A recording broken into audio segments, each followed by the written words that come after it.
All right, here's our second stream. Sorry everybody, I don't know what happened. I had to leave the den because maybe I don't get good internet down there. I'm not sure. I had to come into my living room. So we'll see how that goes. Right now, I'm just gonna read through the other questions from the other chat. It really sucks when it ends because I'd prefer everything to be together. But yeah, I'll get right into your questions. David Baggett, I was in the middle of answering your question, so I'll get right through that. Right to that. You think that the White Walkers can't be reasoned with because they aren't really human, and I really get that theory. It would, to me, they have established enough that they could be mindless weapons. Like they've set that up in the show. But I'm holding on to them being more than a mindless weapon because throughout the show they've proven that they're not just a mindless weapon. Because if they are a mindless weapon, in the first episode of the first season of the show, would one White Walker taunt a human while slicing a member of the Night's Watch's head off? Would they do that? I don't think so, because they killed him to allow the Night's Watch person to go to Ned Stark, to go to Winterfell and warn them. Like, they let him go as a warning. And for me, if you're something that's mindless, you wouldn't do something so strategic. And that's my whole point, is that they've been proving this throughout the whole show, is that they're more than mindless beings. We see that they have a culture. We see that they fight in packs of 4 for some reason. They travel in a pack of 1, only one person, to get one of Craster's babies. And those people don't wear armor. They wear emblems, kind of like an arrowhead on their chest. So I don't know what that means, but it shows that they're more than human. And it seems like they have an ultimate goal. Something that's mindless doesn't have a goal. It doesn't have an aspiration. You don't know what they want. And I feel like these guys clearly have a motive. They're going to specific places to resurrect people to build their army, so that they're attacking with a purpose and they have a strategy. So I think that they're a lot more than human. Benjamin Hensel, even the second season, they talked all about food. Cersei said that they have half the farmers will die in the winter if there is not enough food. So maybe people will get angry. Yeah, we will see. I hope that they keep playing on like the food aspect. I found the whole Littlefinger thing interesting because it said that what he does is he actually stores up on food at the Vale. And it's just classic economics. When people when they don't have food in the winter, then Littlefinger charges a hefty price. And there you go. That's how you get your money. And I think hopefully we see some of that in the season, but I don't know if we'll have enough time for that going forward. We have 9 episodes left, which blows my mind. Like, we have less than a season of Game of Thrones left to watch. So that kind of blows my mind. So we'll see if they will touch on that or not. Bane Ep. Why did Arya ask which Lady Stark to the guards when she knows her mom and Rob's wife is dead? Yeah, I honestly don't know why she asked which Stark. I can't explain that. I don't know why she asked which Stark. No idea. Scott McCoy, how important is Arya to the end game besides killing Littlefinger? Also, what's up with the history of the dagger? History of the dagger. I think the dagger is... I just totally zoned out. What I find interesting about the dagger is, was it named Cat's Paw after Catelyn got attacked? Because I find it funny how it's called Cat's Paw, and her name is Cat, and she used her hand to hold the blade. Like, that's why it would be called Cat's Paw, right? And the history of the blade, I'm just willing to bet that Littlefinger is obviously lying about what happened. People say that it could be Joffrey. I don't know. I would buy it if it was Littlefinger. It does make sense. But I think Arya's endgame it's more than fighting White Walkers. She has a Valyrian steel sword, or dagger, sorry now. I think she's going to be using it more than just killing White Walkers. I think Sansa might use her for her ability. She's a full-blown assassin. And I explained it earlier in the last stream that Sansa could use her to go down and assassinate Cersei, because she would be using or building up her army with all the gold from the Iron Bank, and it would make sense for Arya to kill her, take her off her list, and Sansa is able to, you know, scratch her out, so she doesn't have to worry about her, because Sansa's shown fear towards Cersei. She keeps telling Jon, there's still a wall between them and the Night King, but not them and Cersei, and she won't back down. And I think Sansa really wants to scratch her off so she doesn't have to worry about her. Brandon Hira. Hey, Max, love the videos. Do you think that we will see Jon and Ragle connection at some point? I hope we see it at the end of this season. I think it would be the coolest, one of the coolest things ever. I have reason to believe that it won't happen, but I really hope it does. It would, to me, it would make a lot of sense, and I want to do it the way they did with Daenerys in season 5. I think that would be awesome. Will there be any kind of communication between the men and the White Walkers the stuff that Bran picks up? I think that the only communication between the White Walkers and the people is with Bran, and I think it's almost beneficial that he's been dehumanized. And you can't blame him. He's seen everything. I feel like death doesn't mean anything to him because he's seen everything. Like he understands everything. He's no longer Bran Stark, and I think he's the kind of guy who could have a dialogue with the Night King. And it doesn't even have to be verbal. Like they could just look at each other and understand each other, because they would be, as I explained earlier, through the connection of the Weirwood tree. I think the Night King is always connected. As long as he's standing on ice, he's connected to the roots of the Weirwood tree because he's surrounded them in ice. He's been coming south and destroying all of them. And I think that's how they communicate. And I think if possible, that's how Bran would discover that they're not just a race that wants destruction. They want something more. And yeah, I think that's how that would go. Max, what do you think about the theories linking the Starks to the White Walkers? Maybe you're talking about the Night King being a Stark. I find it funny because I'm fully into it. And when I heard that theory, people were talking about that theory before they started talking about it. I think in my season 6 videos, if you go back and watch, I think my episode 5 breakdown video with Trev, I talk about him being a Stark. And to me, it just makes sense. It would make sense if he was a Stark. So I'm totally in for it. I totally get it. Wow, we got a big chat here in the old stream. I'm just going to reset. I actually don't even have the chat open for the stream that I'm in right now, which is pretty funny. So I'm going to throw that on now. Oh, wow, there's me in the stream. Hold your questions, guys. Hold your questions. I'm still going to go through the other chat because I want to make sure I get everybody in. And it's a shame we had like double the people, but because of the stupid stream canceled, it's so frustrating. I need to figure out how to make that work. I don't know. And what do we got here? Nature Girl. Do you think Tyrion's relationship will continue to affect his decisions for the art of war? Cersei and Jaime have out-strategized him. Will Jon tame Daenerys? She seems to respect him. I don't think it's about Jon taming Daenerys. I think it's about Jon getting equal respect from Daenerys. And that's why I think marriage is so huge, because I think Daenerys is going to really respect Jon. Jon would be a perfect king of the North, but Jon will never bend the knee. And because she refuses to execute him or eliminate him from that post, I think marriage is a potential resolution. See if there's any more questions. I like Buzz Varys going on to Jon's side theory. To me that theory makes sense, and I hope they bring it out in the next season. I don't know if anyone's talking about it.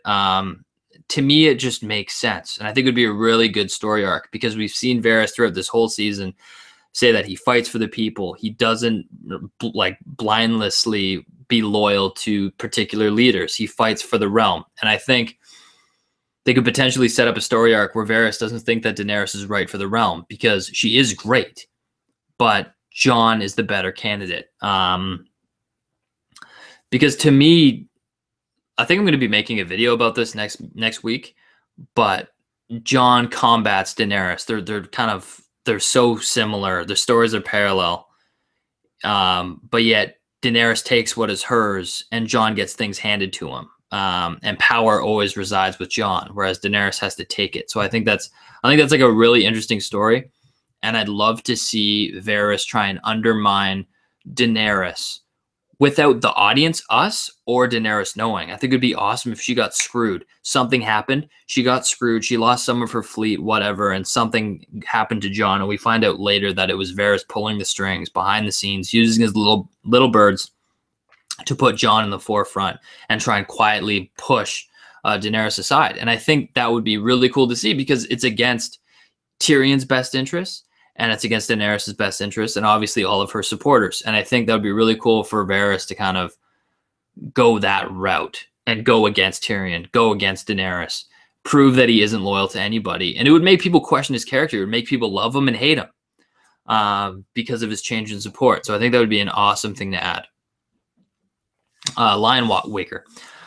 What will Sam's role be going forward? I think Sam's role is the interpreter. I think Sam's going to be the guy next to Bran, writing down his visions and hitting the books and connecting the dots and proving that what Bran is seeing is real and true. Also, I think that going forward, I think he's going to come up with he's going to learn how to forge Valyrian steel. He's going to learn how to melt it down, smelt it, etc. And then in season 8, I think he's just going to stay next to Bran. I don't know what else he would be useful for after discovering all those major things. And I think he's going to discover, I hope he discovers something that nobody in Westeros has discovered before. Like he's going to be looking back in the books, learning about the past. But I hope Bran makes a key discovery that nobody in Westeros has before. And I don't know what that is because I couldn't even wager a guess. But yeah, that's it. Jennifer Salazar, thanks, Max. Your channel is definitely one of the best on YouTube. Thank you so much. I really appreciate that.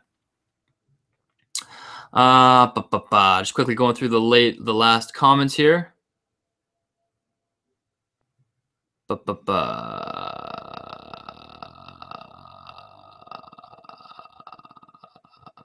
Did Max enter the long night? Yeah, okay. I'm a part of the stream now where it closed down. All right, now I'm back to the real chat. What's going on, everybody? Who's back? Noin Nelson, Scott McCloy. What's up? I did teleport into the other stream. I'm sorry for that. Such a pain in the ass. Will the White Walkers reach Esos? Edward Mitchell. No, I don't think we're going to see Esos ever again in the show. I think it's going to be stuck on Westeros. And yeah, I think that's it. Do I think that people are going to migrate to Esos? No, because I feel like the threat is so huge. Like they have the food, the resources, everything there, and a whole colony of people can't just move over to another continent. So I think we're going to get the final fight at Westeros. It's going to be settled at Westeros. And that's it. I don't think we're going to see it ever again. And you know what? One more. Actually, you know what? No, I'm going to go back on that statement. I think we're going to see Essos again, but it would be in Bravos, and it would be like a 10-second clip with Tycho Nestoris in Bravos. Maybe we see Jack and Hagar. I'm still holding on to that. And maybe we see Dario. Who knows? But we're not going to spend a lot of time there. That's for sure. Hey, Timo. Hey, Phyllis. Hey, Gabriel. What's going on, everybody? Brandon Stark. She probably thought Jon was married. I'm kind of out of the loop on this conversation, so sure. Is Max even reading the chat, or is he reading the old one? Okay. Old dude, I was reading the old chat. Now I'm reading the new chat. So there you go. I just wanted to make sure I got everyone's questions. You know, because there's half the people in this chat versus the other chat. I want to make sure I get all the questions down. And I got a fair amount in the last chat, and now I'm going through here. So thank you, everybody, for coming back to this chat. Han Ye Hoi. Who do you think is the most important to the end game of this series? I think you have the two main contenders, which is Jon and Daenerys. I think they're like extremely important. I don't know what Jon's story is going forward.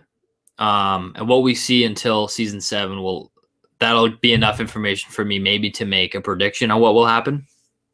But we can make some huge discoveries on Jon Snow. Like, first of all, we see in the trailer that White Walkers were almost not attacking him, which makes me believe that, A, they aren't attacking him because he kind of is a white. He's a fire. He's a resurrected white, but as fire. B, the Night King may be stopping the horde of whites to maybe talk to Jon, even though I know it's been confirmed that he's not going to be talking. So I don't know in that respect, but I think we're going to be learning a lot about Jon going forward. Daenerys, I think, is a necessity because she has the weapons to destroy them. However, I don't think she's making it through. I think the three are going to be the typical characters: Tyrion, Jon, Daenerys. Daenerys is going to die. Tyrion's probably going to bring back Westeros at the end of it. He's going to be the one, maybe he might be the king of the north. I think king of the north. He might be the king of Westeros going forward. And I think he'd be the perfect candidate. And he's quite the underdog. I would like to see that. Jon, I have no idea. But I think those are the three characters that will drastically affect and end the story. Cat's paw means assassin in the books, and there's a name of the blade that comes from. Oh, okay, I didn't know that.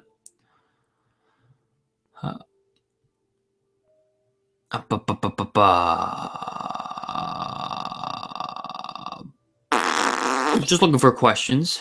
Benjamin Hensel. It's a pity right now. All Dani needs is a good general. Tyrion never said that he is a good general. He is a great diplomat and knows people, but he has not enough experiences of war. I totally agree. Sorry, my nose is really itchy. And we have Jorah. Jorah may be a little bit more help. When he arrives at Dragonstone, we know that he's going there. As well as Jon. Jon gave her some advice. And with Jon, he's a war strategist, which, he did kind of throw out the window in the Battle of the Bastards when Rickon was running across the field. But he is a good war strategist. And Jon has proven to be a diplomat too. So, he kind of talked her off the ledge of going right into King's Landing, which I guess is good. But I think Jorah is going to be an important part of her team. And I don't know how much they're going to address the war going forward, because in these last couple episodes, I think it's going to be very White Walker focused.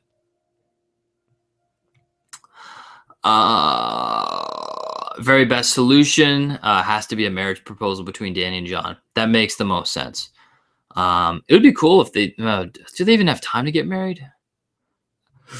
I don't even know, but it seems like the one thing that would excuse me, what is going on with me here? It seems like that's the one thing that would solve all of the problems. Jared McKinnon, BuzzTox. Hope the super chats went through. I noticed that there was a few that were sent before the old one crashed. Super chats? Oh shit, did they? Well, thank you so much for those super chats. I don't know if I got them. I'm not sure. I'll keep looking, and thank you so much for all of you guys who participate in the super chat. That's awesome. I'll check in like 5 minutes. I'm going to check the super chats, and then I'll read those questions. Fernandez T, what's going on, man? He's undead. He ain't going to do shit, bro. An undead ain't going to do shit. He keeps saying an undead won't do shit. Okay. Glad to hear your perspective, Fernandez T. Charles McBride. Do you think that there is any chance Dani dies and Sansa gets on the throne by using Bran to see the outcomes of future problems? I think like Bran can see so much. I don't think Bran can see the future. Excuse me. I'm just going to correct my seat over here. I want to get a little bit more comfy. It's like, there we go. This is a little better. Whoa, it's really close. There we go. All right. I don't think Bran can see the future. We see that in last episode when Bran says like, oh, Sansa, move my mic over a bit. When he's like, oh, Sansa, I was wondering whether you'd go north or south. I thought you were going to go to King's Landing. It kind of proves that he only sees in the present. And the reason why he can maybe the reason why he seems like he can see the future is because history repeats itself, and he is a person who embodies history. But I don't think he can see the future. Sansa would use Bran for that. I don't think Sansa will use Bran for many things and to her advantage, but at the same time, she won't know the outcome of the future.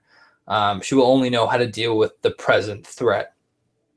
And it'll be interesting to see if Bran even participates in that shit with Sansa. I don't know what's going on with Bran, but he's kind of cold with Sansa, I've noticed. So I have no idea.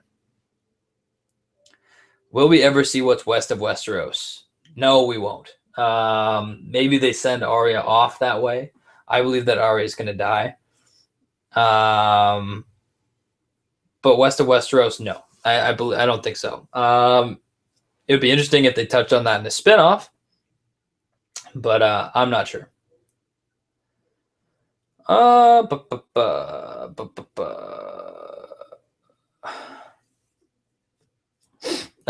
Q&A.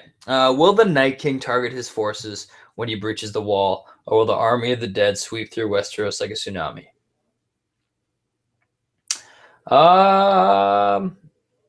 I honestly, I feel like he's proven to be tactical.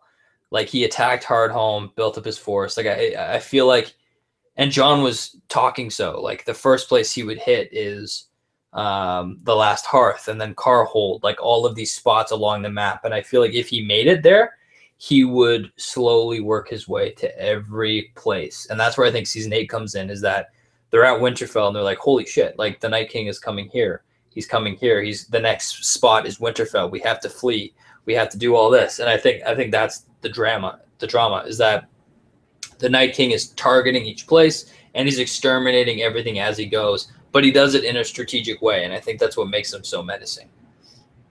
Yeah, they will. They get married at Winterfell. Scott McCoy, John and Dani. I was actually going to say that. I was going to say, I think if they got married, it would be at Winterfell. But then I immediately fought that thought with, it would be kind of silly to have a marriage at Winterfell if the Night King is coming. But it is really far away. So I kind of agree. And I think the next season will be a lot different than this season. Like, with this season, it's telling a story of all of Westeros, whereas season 8, I think, is going to tell the story of Winterfell, the North. And I think everyone's going to be coming up north. So instead of telling a story that's fast-paced and traveling time is eliminated, I think traveling time is going to be accentuated. And it's going to be the focus on the Night King slowly making his way here, here, here. And every episode is going to be when he gets to a new place or something like that. It'll be a very, like, nightly knitted, like, close, long out story, if that makes any sense. I feel like I used every wrong word to describe what I wanted to describe. But I'm sure you guys got what I mean. Nature Girl, do you think that... Wait, if you want to use the Valonqar prophecy with the twist, Arya could kill Cersei by using Jaime's face. Yeah, I know. I've heard that, and I've said it in the other stream. I don't think that's going to happen. I want it to actually be Jaime, and I feel like that takes away the meaning of the scene. Fernandez T, sorry, I didn't think you would read that. No problem, buddy. No problem. And I remember you all the way back from Westworld, so thanks for being a part of this chat. Derek Stokes, sorry. What's going on, buddy? As we know, Jaime and Bran are surrounded by Dany's army. Do you think Tyrion will save them by asking to take them prisoner? How else would they get out of there alive? Okay, so I talked about this in the last stream. I'm led to believe that they're going to escape just because from plot-wise, Daenerys... Sorry, guys, I keep itching my nose. It's just like, it's so itchy. I can't stop. It's allergy season. Ugh. But as I said, Daenerys, I feel like, would kill Jaime if he got him. Because as we see in the preview, if you don't bend the knee, you're dead. And I think that's what's going to happen. So Jaime can't stay. So I think they're going to make him escape. And Tyrion saving them by taking them prisoner, it's debatable because Daenerys is not in the spot to listen to Tyrion. She's told him, "You're fighting your family." Is that really? Do you really have my best interest? And if Tyrion counseled Daenerys to take them prisoner rather than be the example and kill them, she would not listen to him, because it proves even more that Jaime has a soft spot for his family and doesn't, in fact, have Daenerys' best interest. Scott McCoy, thanks for telling everybody to hit that like button. I really appreciate it. One more thing. I want to address something before I get into more questions. I did a live stream with the Champion of Eternity. Go check that out. I think I need to talk to him about it first, but I think I'm going to be doing episode 5 too. Next episode, I may be on his channel talking about that too. I have to look at my schedule. Let me know if you guys want to see that, and I will leave a link letting you guys know when that stream is, and you can see me stream live with Enchantment of Eternity on his channel. That would be a lot of fun.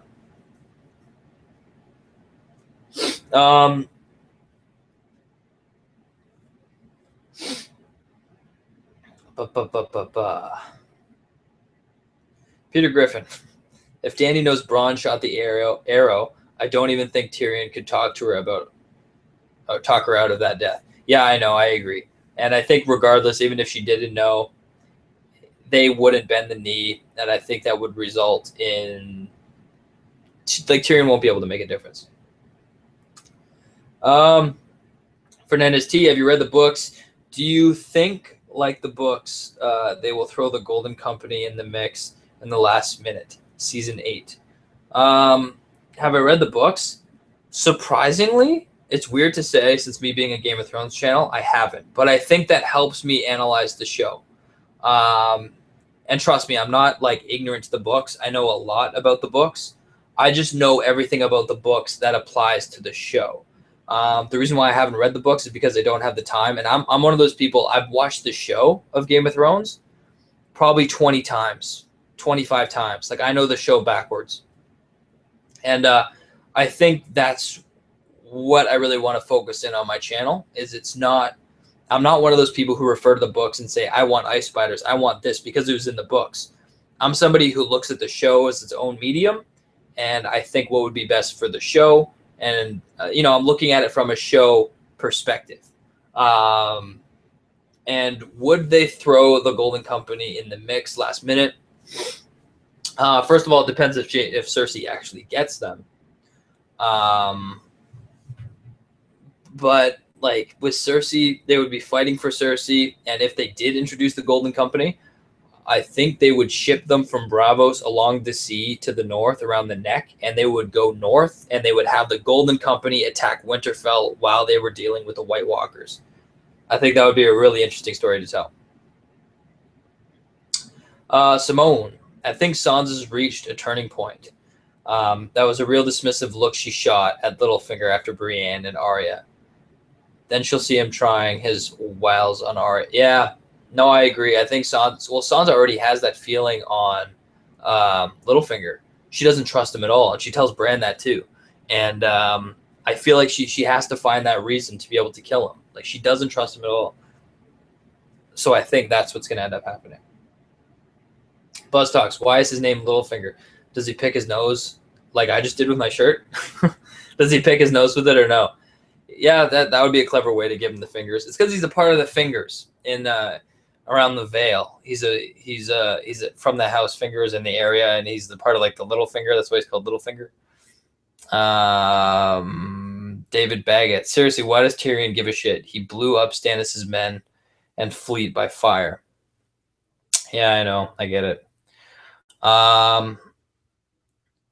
BuzzTox. What is the Mountain's role this season? He has been pretty calm. His role is to be next to Cersei. I think that's literally it. He's just going to be Cersei's servant until he dies. I don't think he has any significance ever. When the Hound sees him, I think the Hound's going to be a bit upset. But other than that, I think that's it. I don't think we're going to get Clegane Bowl. I don't think we're going to get anything like that. I think it's just going to be simple that he's gone. Like, he's pretty much Cersei's slave. He's not even human anymore. So I think that's his story.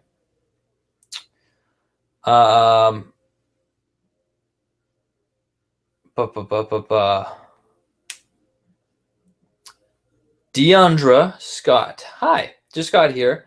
I hope this isn't a repeat question. When and where will Ragle or Rhaegar appear? This season, if so, at the tourney?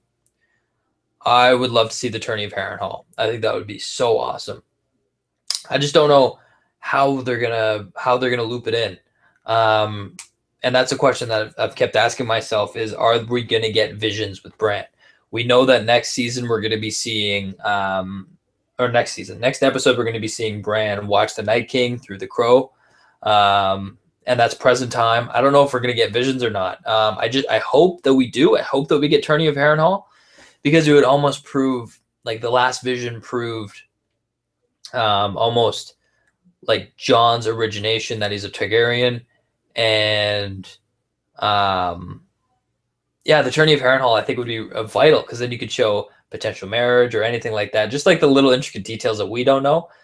But I hope they don't write it off and say that, oh, Bran knows everything, so whatever he says is true. I hope we actually get to see a vision.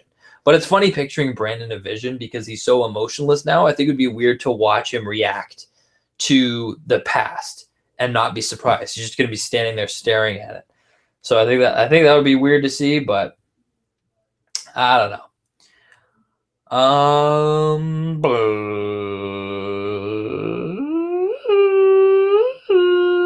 Sorry, guys.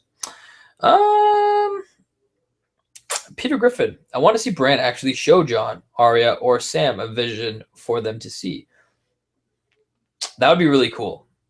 But I don't think Bran has that ability, unfortunately. And I don't think we're going to see that. I hope we get a vision of the past. But I don't think we're going to get any of that. And I hope we get a vision. But as I said, right now, it's looking like we're not, which is unfortunate. I think we're going to get proof of Jon Snow's heritage, possibly in the crypts of Lyanna Stark's tomb. So that would be interesting. But other than that, I don't know. Darren Stokes, BuzzTox. Don't you think it's a bit far-fetched that Jaime, with maybe 2 years tops, with only his left hand, could beat a good amount of Dothraki, the best option field fighters in the world? I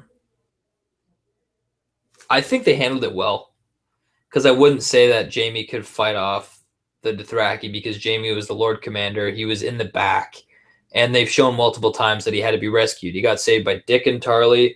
He got saved by Bronn. And I think they showed that well. Like, Jaime isn't really an effective fighter anymore. He's not as good as he used to be. And the Dothraki are nuts in the open field. And I think they really showed that Jaime was pretty much incapable in this fight. Like, he was just kind of surviving. He was doing the best he can. So I don't think it was far-fetched, because I think they handled it pretty well. So yeah, that's my 2 cents. Will Drogon become an ice dragon? I wanted Drogon to be killed and resurrected as a white, but it looks like another dragon will be killed and resurrected as a white, which is going to happen. If it happens this season, it's a lot sooner than I thought, because I thought he would be killed and resurrected next season, because I feel like him having an ice dragon is very overpowered. But it would be really cool seeing it. Oh my god, I just blew my own mind. We're going to be seeing dragon fight scenes. Like dragon fight dragon. Oh, that will be awesome. Yeah, the next season is going to be nuts. It's going to be like a giant movie. I'm very excited. It's going to be unbelievable.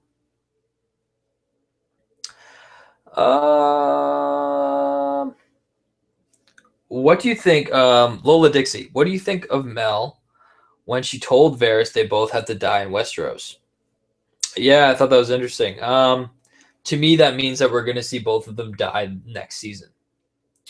Melisandre's going to Volantis. Probably she's going there to get more Red Priests. I feel like she's going to spread them throughout Westeros to the best that she can. Try and spread around the threat of the White Walkers, as well as spreading her religion in Westeros, which is something that I'm sure she wants to do, because she believes that her religion is the true religion. And it's a good opportunity, too, because the High Septon was blown to fuck. So I think that's a good opportunity.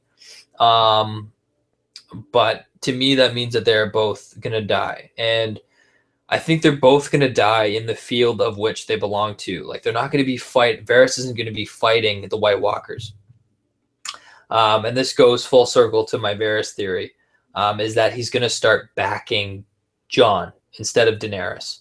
And you can watch my other videos to find out why I feel that way. And I think I'm going to be releasing a professional video explaining that. And I think he could possibly die that way in supporting the wrong person.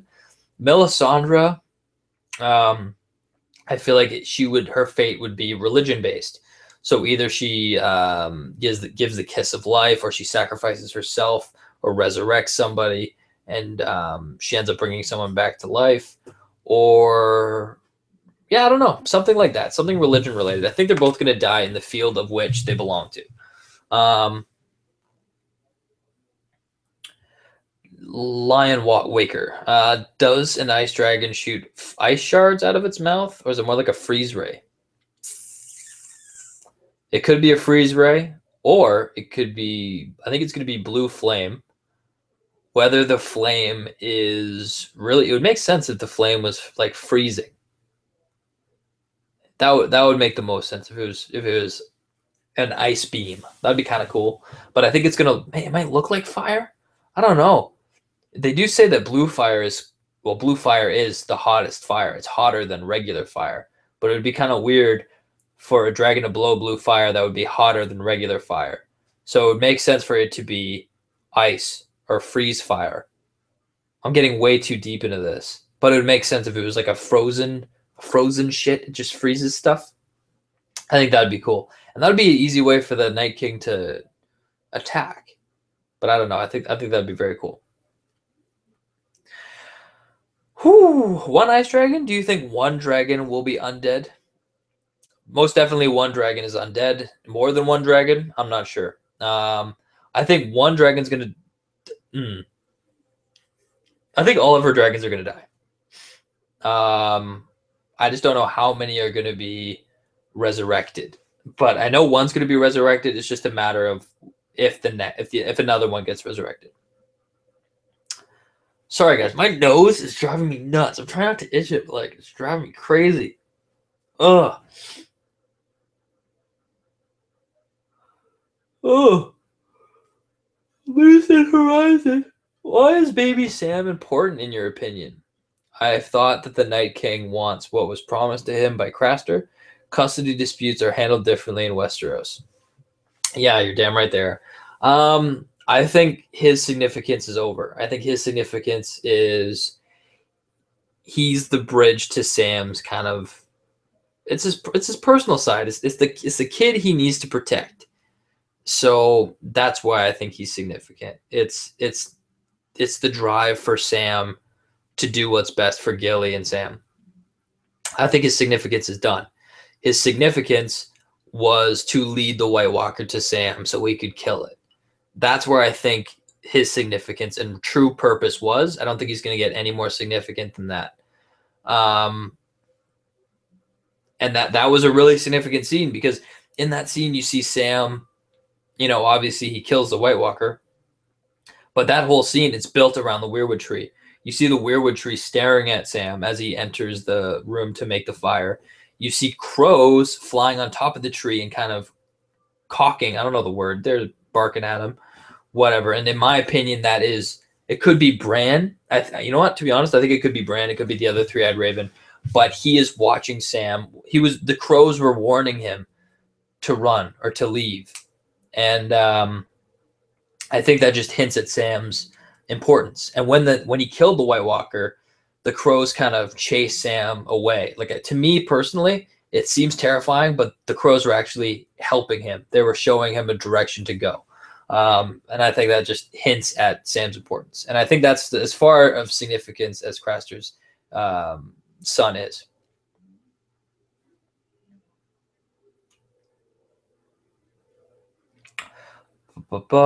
Yeah, totally agree with Kimberly. The fire of a white dragon, it should be like a liquid nitrogen. I think that'd be kind of cool.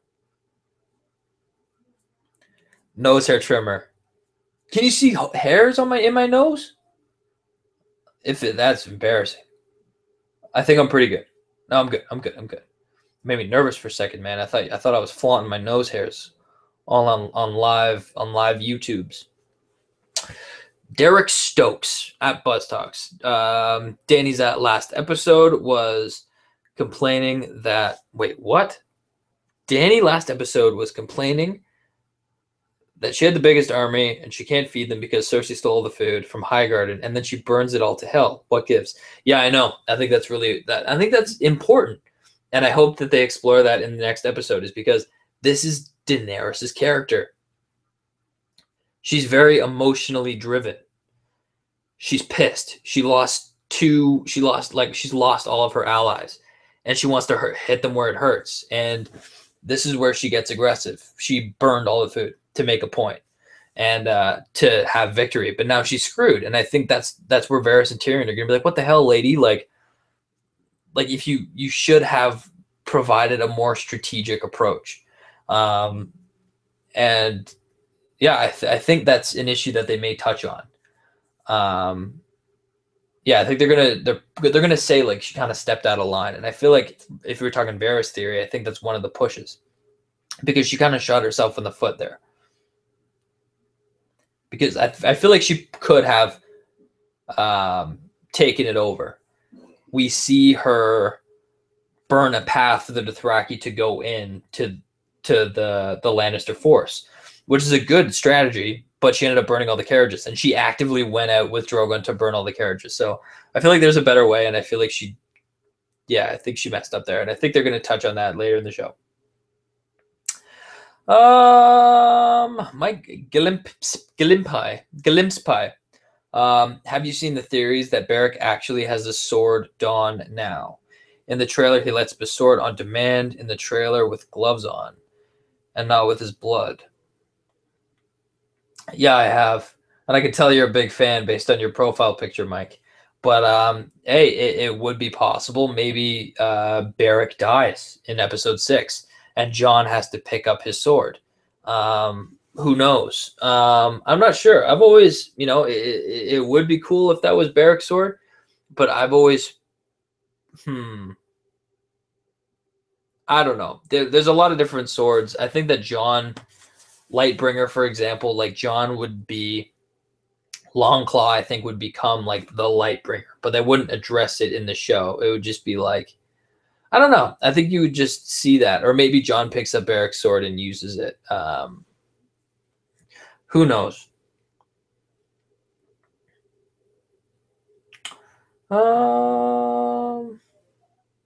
Yeah, good point, Lola. The food was spoiled, spoils of war, and I think that's a good description of the episode.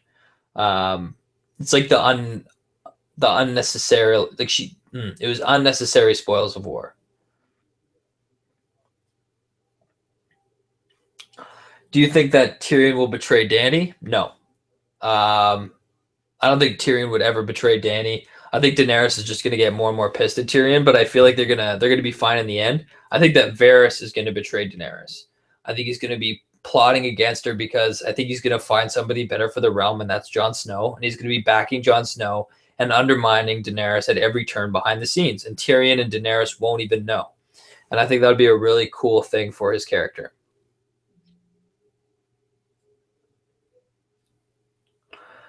I'm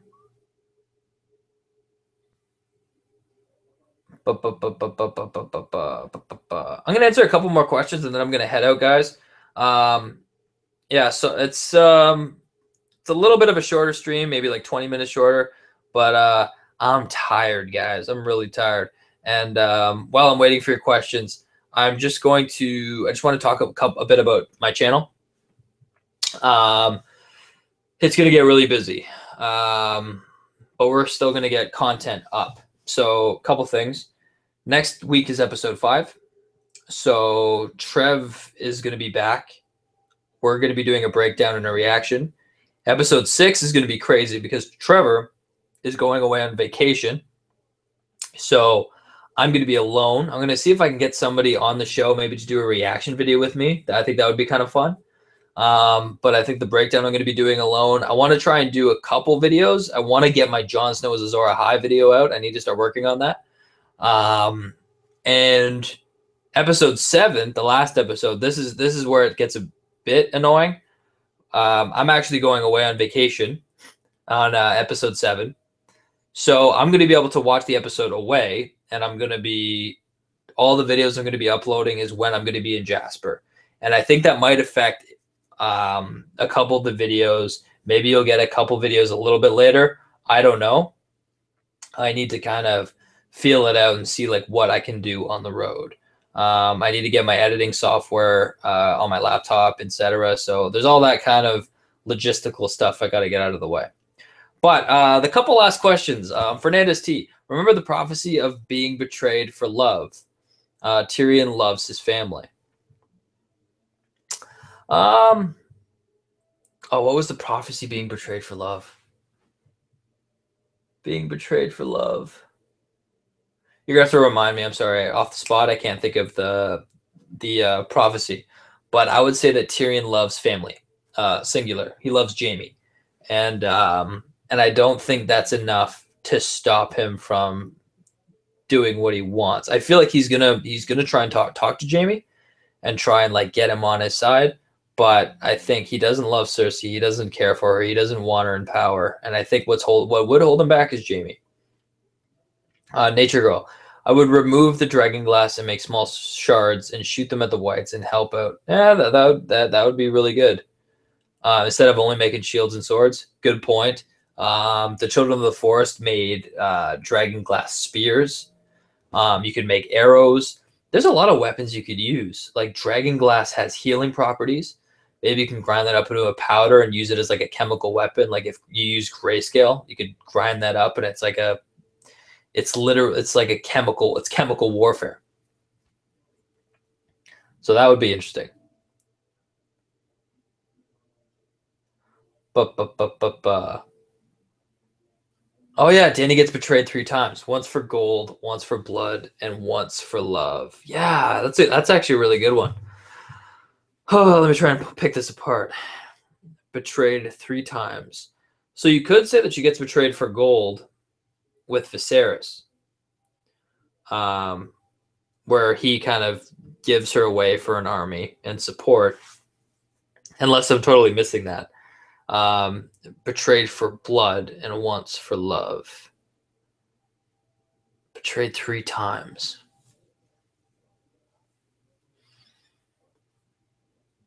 God damn it. Betrayed 3 times.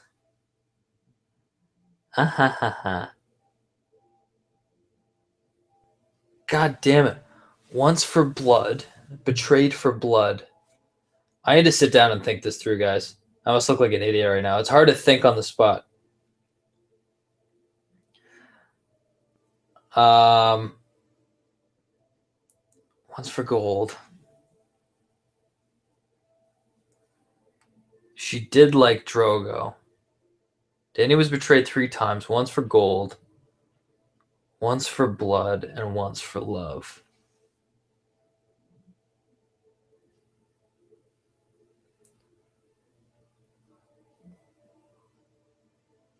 Yeah, I honestly don't know. And I wonder if Jon Snow would weave into that at all.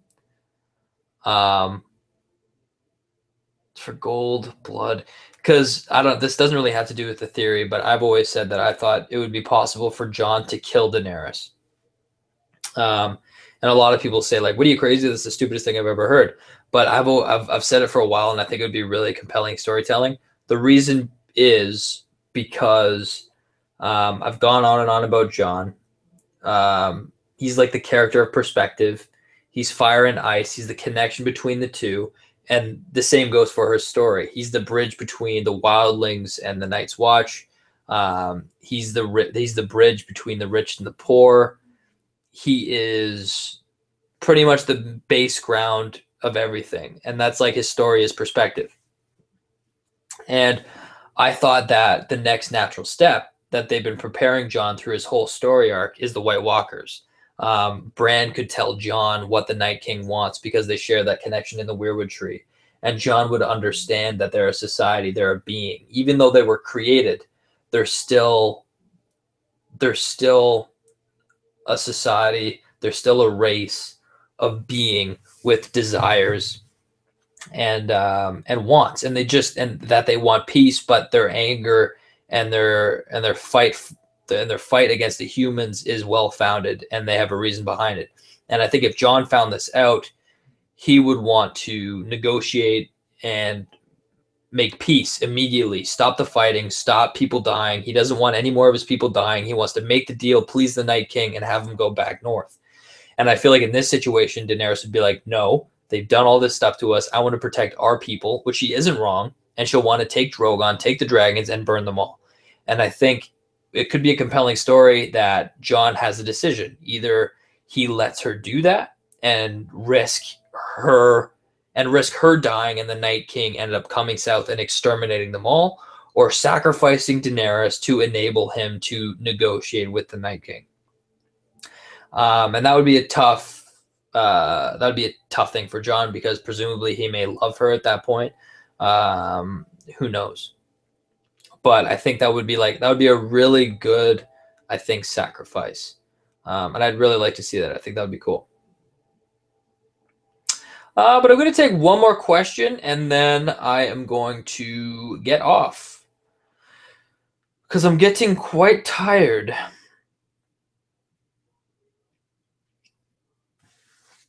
And thank you, everyone, for sticking around. Thank you, Fernandez. Thank you, Deandra. Thank you, Joey, Sarah, Barbara, Nature Girl, Chuck, Smitten, Sarah. Thank you, everybody. Rachel, thank you, everybody, for sticking around. Jennifer, Hoya Hoy, Peter Griffin, Scott McCloy, thank you so much for all your support. Jarek Stokes, David Baggett, thank you for the coffee, my friend. That's awesome.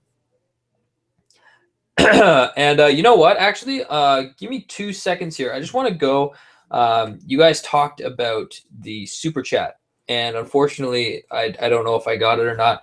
So I'm just going to quickly go on my channel here and see if I got any super chat questions, so then I can answer them right now. So I'm just clicking on. Actually, I believe it's community. I'm just looking for the comments right now, guys. Super chat. Fernandez T, you gave me $10. What? Thank you so much, buddy. I didn't even notice. Holy shit. Thank you. Thank you. Thank you. That is unbelievable. Thank you so much, Fernandez T, for all your support. I really appreciate it. I remember you've been around since Westworld.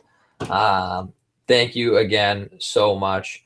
Jared McKinnon, $5. Thank you so much again. I really appreciate it. That's huge. Thank you guys so much. He asks, hey, BuzzTox, love what you do, man, and all the commentary. Keep it up. Oh, thank you so much. It's very nice of you. And, oh, my God. I noticed, Fernandez T, you've been giving me oh, my goodness. I didn't even notice the other donation you gave me. I'm sorry about that. He said, please give your theory about the fireside. Oh, I do remember that. I did address that. Thank you so much. I talked about that in the other live stream. I think the bottom line is that the comparison between the fireside whites and the actual White Walkers, what's the real difference? And the answer is that I truly don't know. I don't know. My mind is too tired to think of such things. I'll bring it up in the next stream. I promise you that. And hopefully I get some good quality videos out next week for episode 5. I'm looking forward to that. Chuck Sorgi, where are you now? Bedroom, basement, pantry. Pantry. Before I was in my studio closet, and now I'm in my basement apartment in my little living room section. I'm on a couch, and there's my TV, and there's my setup. But that's where I am right now. Benjamin Hensel, I would like to thank you for making such a long live stream just for a few of us. You are the best wishes from Germany. Looking forward to your next videos. Thank you so much. And thank you so much, everybody. I'm going to head out now. Thank you, everybody, for all your support. Thanks for all the likes, and thank you for watching. And I'm going to be back with a reaction video tomorrow, so you can look forward to that. And until next time, I'll see you guys later.